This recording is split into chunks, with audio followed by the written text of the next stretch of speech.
آج ہم یہاں ملک کی آزادی کے جشن میں شریک ہونے کے لیے جمع ہوئے ہیں۔ آپ سبوں کو معلوم ہے اور معلوم ہونا چاہیے کہ ہمارا یہ ملک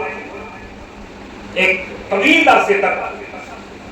انگریزوں کا غلام رہا اور یہ انگریز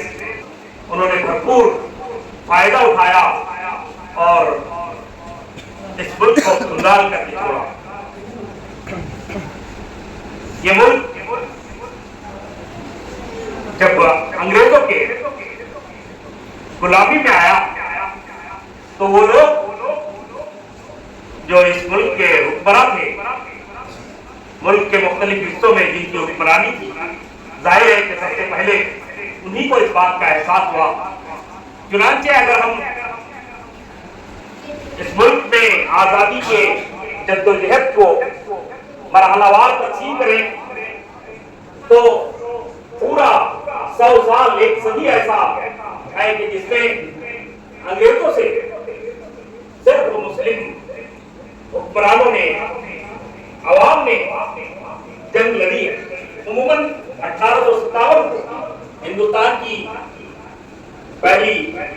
جنگ عظیم کہی جاتی ہے، پہلی جنگ آزادی کہی جاتی ہے، لیکن اس سے بہت پہلے نواب سراج الدولہ نے 1757 میں ان انگریزوں سے جنگ کی تھی اور 1757 سے لے کر 1857 تک مختلف حکمرانوں نے ان انگریزوں سے مختلف مراحل میں مختلف مواقع پر جنگ کی۔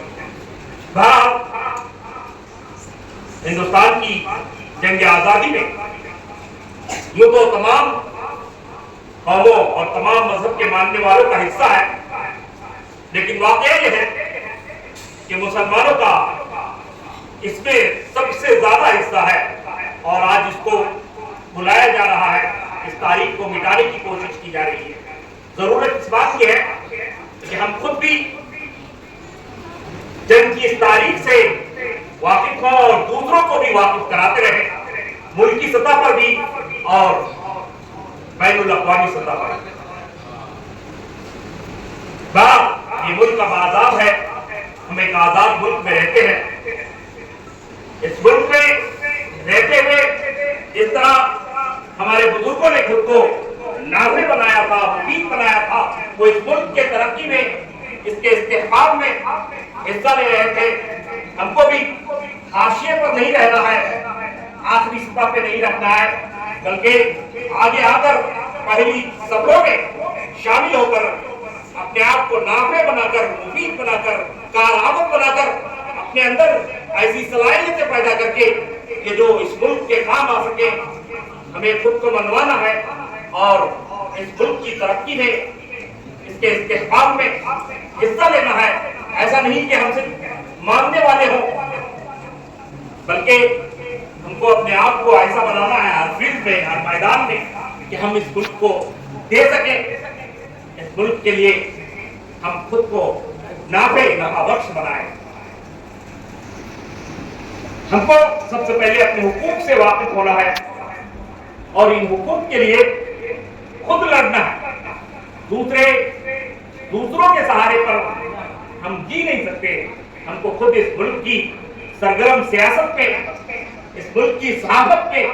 اس ملک کی تعلیم میں، گویا اس ملک کے ہر شعبے میں شامل ہو کر اپنے حقوق کے لیے اور اس ملک کے دوسرے باشندوں کے حقوق کے لیے لڑنا ہے، ان کو حقوق دینا ہے۔ اگر آپ نافع بنے، اگر آپ مفید بنے، اگر ہمارے اندر ایسی صلاحیتیں ہوں کہ ہم دینے والے بن جائیں، تو وہ لوگ جو ہم سے نفرت کرتے ہیں وہ بھی ہم کو اگلی صفوں پر بیٹھانے کے لیے مجبور ہو گئے۔